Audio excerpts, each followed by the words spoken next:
Good morning, everyone.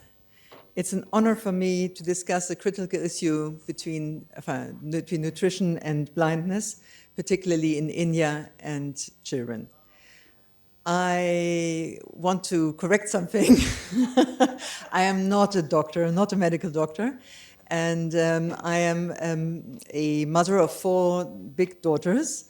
I met Dr. Satish Tripathi during our stay in ALI in Boston, and I had the joy to discover the link between nutrition and health during a lot of classes I did at the School of Public Health, which Mrs. Meredith was heading us and helping us to understand. I am going to talk about, just for the people who don't see me, I am a German-French national. I'm 5'11" tall. I am, and as I said, I have 4 children. My 4th child is, as we heard this morning, not disabled, but she was born with 1 eye. She has microphthalmia, and therefore she has no depth perception, and she has this typical dry eye, which a lot of people have who have an eye condition. But she is well seeing, so we are still very fortunate on this side. Malnutrition is a leading cause of preventable blindness worldwide. Yet it is a challenge we can overcome with targeted interventions. I have prepared slides, but clearly we can't find the thing to move the slides forward, because I would have liked to show you certain things. Does it work? Thank you very much. Okay. So, there is a map here which shows the prevalence of vision loss by super regions in the world. 1 billion people in the world suffer from eye impairment. 1.4 million children are blind, and 75% of them are in Asia and Africa. And India is unfortunately the country with the highest proportion of blind people. Satish, I want to thank you personally again for having invited me to come to this conference and to allow me to do this talk, because I've learned so much about this, your impactful project, and about the subject.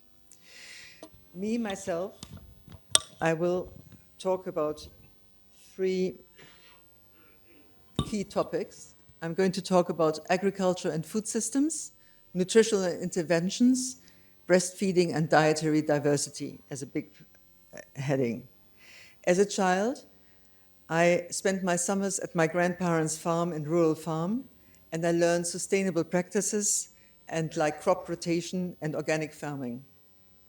These experiences gave me a lifelong passion for nutritious food.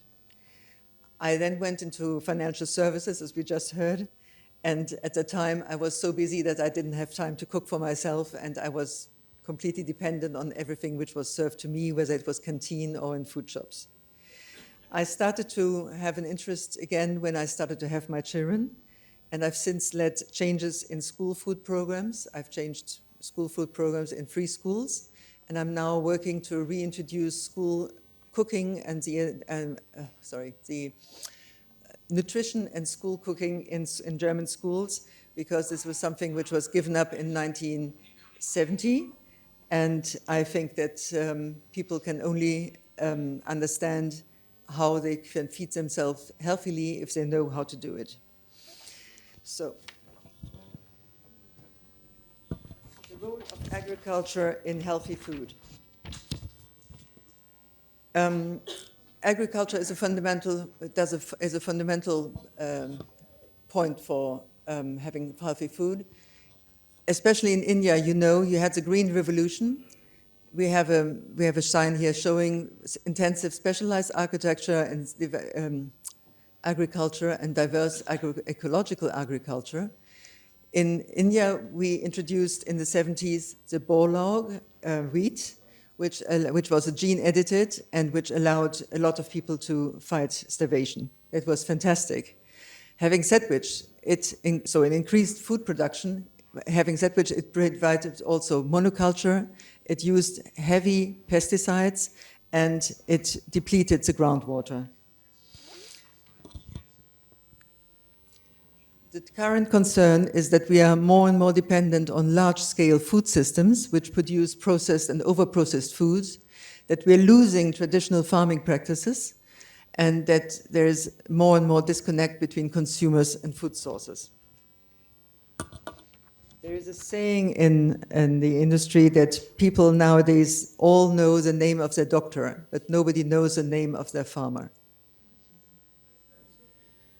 So the consequences of food industrialization, we see a nutrient reduction in modern diets. We see an overconsumption of processed foods and versus traditional diverse diets. And the impact on blindness is very strong because the loss of nutrient-rich diets leads even more to vitamin A deficiency, which originally you could see only in poor and more rural backgrounds. So what is the link between vitamin A and eye health? In the 1930s, it was discovered that vitamin A is crucial for eye development. It supports immune function, cell growth, it does things for the skin, for the reproductive health, and for bone health, and has influences also on the genes. In 1948, Hoffmann-La Roche was able to develop synthetic vitamin A, which allowed for mass supplementation. What do we know about the situation of the causes of blindness in India? We know that 39% is inherited through genetic reasons. 17%, it's difficult to say, point it directly, but about 17% is because of preterm birth, because the retina is part of the retina is only finished to be formed on the 37th week, mostly. But the remaining, almost 50%, is associated with vitamin A deficiency. So India introduced in the 1970s to combat VAD, so vitamin A deficient related blindness, a program which was supplementing children under 5 every 6 months. And they're starting to also supplement the mothers, because the mothers, of course, pass it on, the deficiency to the child during the pregnancy. The result of that was a 24% reduction in child mortality and a 40% reduction in maternal mortality. However, there are limitations. It is not easy to reach the children every time. You need to know when the mothers are actually pregnant, which is hard in very mountainous and rural areas, and you have to reach them every 6 months so that you can allow the child to have enough vitamin A.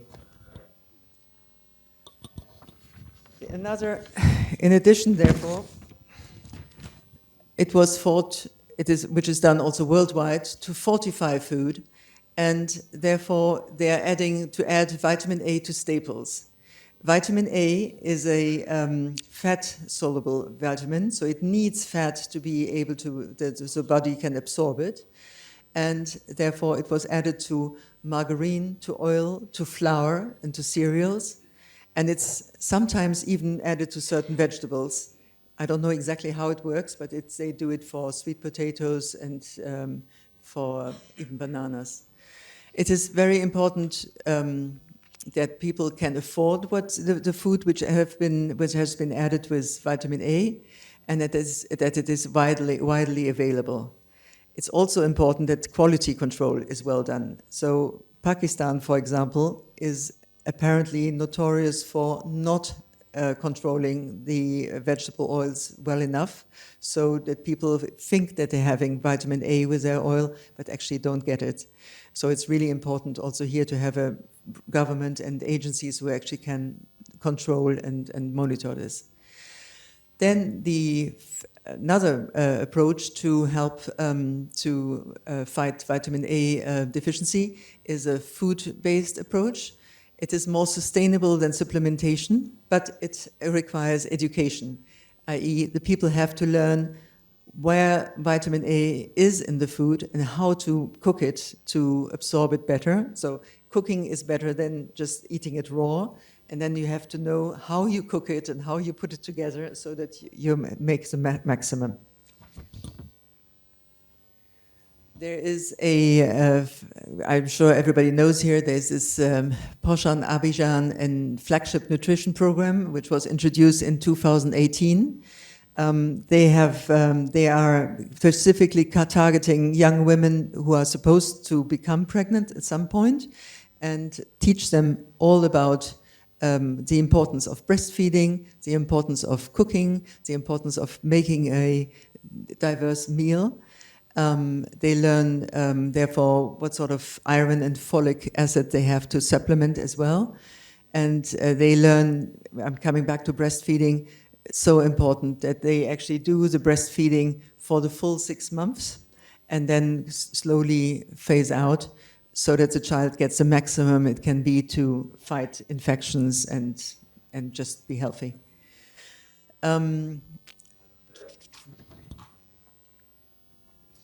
Poshan Abidjan has a huge progress. I was saying in the beginning, it's fighting malnutrition, and malnutrition is also part of the loss of the vitamin A. In 2006, they saw that 48% of children were stunted, i.e. don't achieve the growth they should be achieving. This went down by 2014 to 38%. And then to 32% in 2022. And today, we know that 80% of women receive nutrition education and that 65% are attempting at least to do breastfeeding. So, breastfeeding benefits. It prevents the undernutrition. It's essential for the first 6 months. It's always at the right temperature. It's always at the right fat, and I mean, as long as the mother eats well, but as everything it needs for the child, it improves immunity, it protects against diarrhea and pneumonia, and it reduces obesity risks because it regulates the appetite and the metabolism. In terms of dietary diversity, you find vitamin A foods in carrots, leafy greens, and I heard yesterday that you have over 15 different varieties of spinach in India, and dairy and eggs. And it's very important to stay in the traditional diets versus highly processed foods. What is the problem with I was talking about undernutrition before, but there's a problem with obesity. Today in the world, we are in a strange situation that we have a lot of people who are starving or not having enough, but at the same time we have a lot of people who have too much. And so we count now that almost a third of the world's population is overweight. 2/3 of these live in lower and middle development countries. This is a terrible thing because it affects a lot women and therefore children. It leads to gestational diabetes, large newborns, and therefore also to blindness. We have in India, 40% of women have abdominal obesity. Now, if I can explain, an obese person is normally a person which is large on the whole body and has a BMI of over 30. And abdominal obesity means that you have a lot of fat, abdominal fat, and this is very dangerous. It is so you have to be very aware of this. 40% of women, 20% of men, and that means that if you have 80, it's an average of 35 inches. I don't know if in here you work with inches or centimeters. Centimeters. So it's 80 cent. If you have over 80, if you have 80%, 80 centimeters waist circumference, you are deemed have abdominal obesity as a woman, and 100 centimeters for a man. And this is something you can easily find out at home with a meter, but it's very important to know. And if the mother therefore is obese and passes it on to the child, and the child doesn't, it can't be checked, then it persists into adulthood and with a lot of health risks.